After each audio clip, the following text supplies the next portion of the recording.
आपने कितनी bar chart पर एक ऑर्डर ब्लॉक मार्क किया, प्राइस वहां आई, आपने एंट्री ली और प्राइस ने वहां से रिएक्ट ही नहीं किया। ऑर्डर ब्लॉक फेल हो गया और आप लॉस में चले गए। लेकिन थोड़ी देर बाद आपने नोटिस किया उस ऑर्डर ब्लॉक के अंदर एक छोटी सी विक थी और प्राइस ने उसी विक पर रिएक्ट किया था। अगर आप उस विक को जानते होते तो आपकी एंट्री परफेक्ट होती। उसी विक को स्मार्ट मनी कॉन्सेप्ट्स में कहते हैं रिजेक्शन ब्लॉक। और आज हम चार्ट पर यही समझेंगे रिजेक्शन ब्लॉक क्या होता है, ये कैसे बनता है, ये ऑर्डर ब्लॉक से अलग क्यों है और इसे ट्रेड में कैसे यूज करें। सबसे पहले डेफिनेशन समझते हैं कि रिजेक्शन ब्लॉक क्या होता है। बिल्कुल सिंपल भाषा में, चार्ट पर हर कैंडल के दो हिस्से होते हैं, बॉडी और विक। बॉडी वो हिस्सा है जहां कैंडल ओपन और क्लोज हुई। विक वो हिस्सा है जहां प्राइस मोमेंटरीली गई लेकिन वापस आ गई। और यही विक जब वो किसी पुराने हाई या लो की लिक्विडिटी को स्वीप करके वापस आती है, उसे ही रिजेक्शन ब्लॉक कहते हैं। चार्ट पर इसे देखते हैं। मान लीजिए एक बेरिश सिनेरियो है। एक कैंडल बनती है जिसकी विक ऊपर जाती है। वो ऊपर जाकर एक पुराने हाई को हिट करती है, उस हाई पर रखे बायर्स के स्टॉप लॉस लेती है और फिर वापस नीचे आ जाती है। वो कैंडल जहां क्लोज होती है वहां बॉडी है और जहां तक विक गई वो जोन है, रिजेक्शन ब्लॉक। बुलिश सिनेरियो में यह उल्टा होता है। एक कैंडल की विक नीचे जाती है, एक पुराने लो को स्वीप करती है, सेलर्स के स्टॉप लॉस लेती है और ऊपर वापस आ जाती है। वो नीचे वाली विक वो है बुलिश रिजेक्शन ब्लॉक। इतना सिंपल है इसका डेफिनेशन। और ट्रू एसएमसी फ्रेमवर्क में इसे सबसे फास्ट पॉइंट ऑफ इंटरेस्ट माना जाता है। मतलब जब प्राइस किसी डीलिंग रेंज में होती है और आपको कोई एंट्री पॉइंट चाहिए तो रिजेक्शन ब्लॉक उस डीलिंग रेंज का सबसे प्रिसाइज और सेंसिटिव जोन होता है। अब सबसे इंपॉर्टेंट पॉइंट, रिजेक्शन ब्लॉक और ऑर्डर ब्लॉक में फर्क क्या है। अब चार्ट पर दोनों को कंपेयर करते हैं क्योंकि यहीं से क्लैरिटी आती है। ऑर्डर ब्लॉक एक कैंडल की बॉडी होती है, खासकर वो लास्ट कैंडल जो ऑपोजिट डायरेक्शन में मूव करने से पहले बनी हो। ये एक जोन होता है, थोड़ा वाइड। रिजेक्शन ब्लॉक उस कैंडल की विक होती है। यह ऑर्डर ब्लॉक से ज्यादा स्पेसिफिक और ज्यादा नैरो होता है। चार्ट पर यह देखिए, एक बेरिश मूव आई, उसके ठीक पहले एक बुलिश कैंडल बनी जिसकी विक ऊपर एक पुराने हाई को छूकर आई। अब यहां दोनों मौजूद हैं। उस कैंडल की बॉडी एक ऑर्डर ब्लॉक है और उस कैंडल की विक एक रिजेक्शन ब्लॉक है। जब दोनों एक साथ हों, यानी रिजेक्शन ब्लॉक ऑर्डर ब्लॉक के अंदर हो, तो वो जोन और भी पावरफुल होता है। लेकिन हमेशा दोनों साथ नहीं होते। कभी कभी एक कैंडल की सिर्फ विक होती है जो लिक्विडिटी स्वीप करती है, लेकिन उसके साथ कोई ठीक ठाक बॉडी नहीं होती जिससे प्रॉपर ऑर्डर ब्लॉक नहीं बनता। ऐसे में सिर्फ रिजेक्शन ब्लॉक होता है और वो अकेला भी काफी पावरफुल होता है।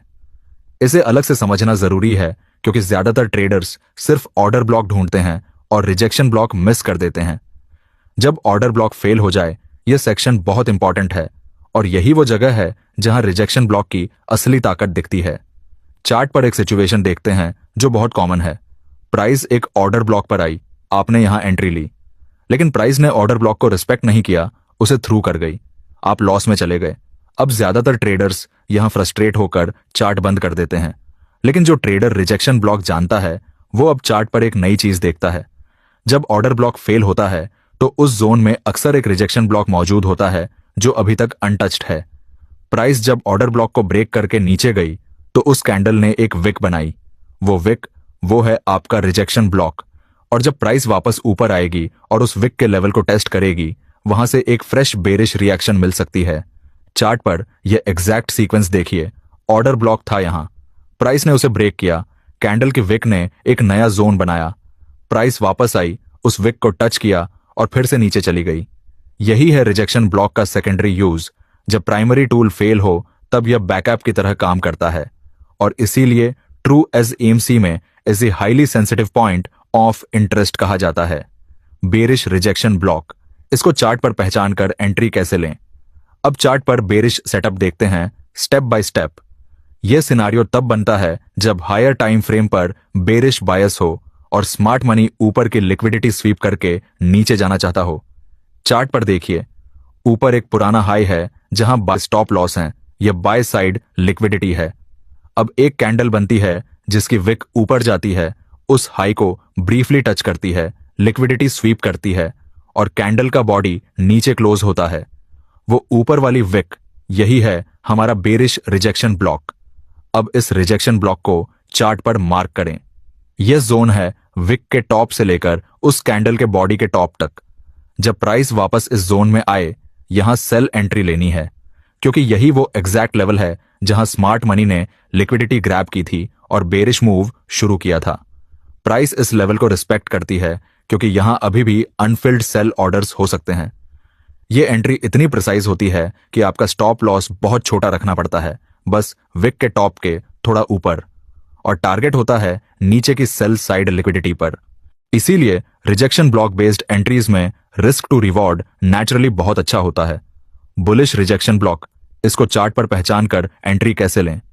अब बुलिश सिनारियो देखते हैं। यह बेरिश का मिरर है, लेकिन चार्ट पर एक बार देखना जरूरी है ताकि दोनों सेटअप्स आंखों में बैठ जाएं।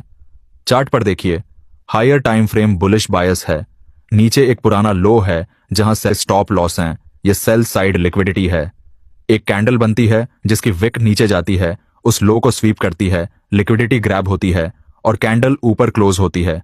वो नीचे वाली विक, यही है बुलिश रिजेक्शन ब्लॉक। इस जोन को मार्क करें विक के बॉटम से लेकर उस कैंडल के बॉडी के बॉटम तक। जब प्राइस वापस इस जोन में पुल बैक करे, यहां बाय एंट्री लेनी है। ये वो सेम लेवल है जहां स्मार्ट मनी ने नीचे की लिक्विडिटी स्वीप की और बुलिश मूव शुरू की। प्राइस इस लेवल पर वापस आने पर फिर से रिएक्ट करेगी। एक इंपॉर्टेंट बात, बुलिश रिजेक्शन ब्लॉक तब और भी पावरफुल होता है जब उस कैंडल के बाद एक फेयर वैल्यू गैप भी बना हो, मतलब लिक्विडिटी स्वीप हुई, रिजेक्शन ब्लॉक बना और उसके तुरंत बाद एक इंपल्सिव बुलिश मूव आई जिसमें एफवीजी भी बना।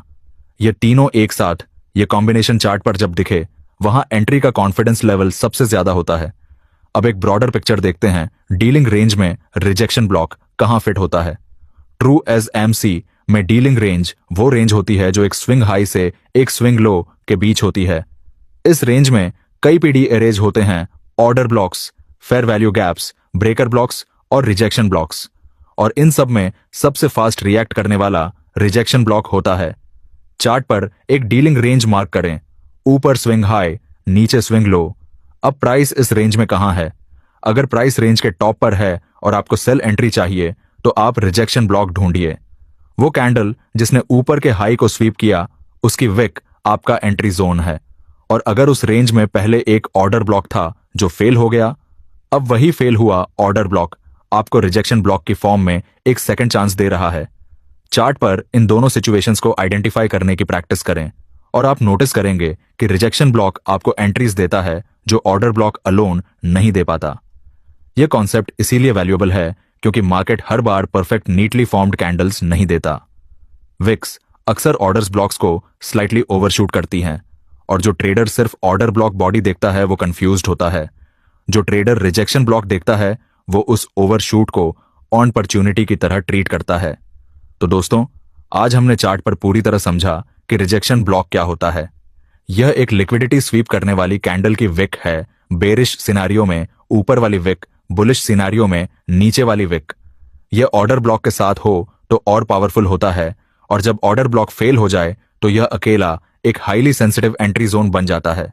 डीलिंग रेंज में यह सबसे फास्ट पीडी अरे है और इसकी entries naturally tight, stop loss और अच्छा रिस्क टू रिवॉर्ड देती हैं। अब अगली बार जब आप चार्ट पर एक कैंडल देखें जिसकी विक किसी हाई या लो को ब्रीफली छूकर वापस आई हो, रुकिए, उस विक को मार्क करिए। यही आपका रिजेक्शन ब्लॉक है, और जब प्राइस वापस उस जोन पर आए, आपके पास एक क्लीन प्रिसाइज एंट्री होगी। यही है ट्रू एसएमसी का एक और वेपन।